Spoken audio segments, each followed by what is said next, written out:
Hi, I'm Clay with Electric Avenue, and today I'm going to walk you through the features of the Bosch Purion display for controlling your e-bike systems. On top here is the power button. Just click that to turn it on.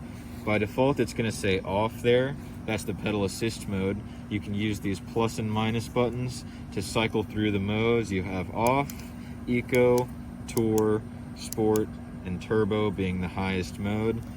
Next, you can hold down the power or the plus button for 2 seconds to turn your lights on and off. Holding down the minus button will cycle through the different information screens. Holding it down for 2 seconds. There we have the trip odometer, which is at 0 miles. Holding it down 2 seconds again, that's the total odometer. This is a brand new bike, it's at 1 mile.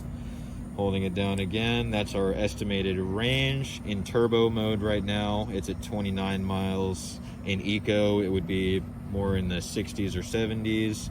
In off, it'll say nothing because it can be pedaled indefinitely without power. And next, back to the mode indicator. Another feature this has is the walk assist. To activate that, you have to be in one of the power modes. It doesn't matter which one, but it will not work in off. Next, you're going to press this button on the underside and then hold down your plus button, and that will engage the walk assist. You can see the wheel is spinning here, and the speed at which it spins will change depending on which gear you're in on the shifter. And that's all the features of your Bosch Purion display system. Thanks for watching.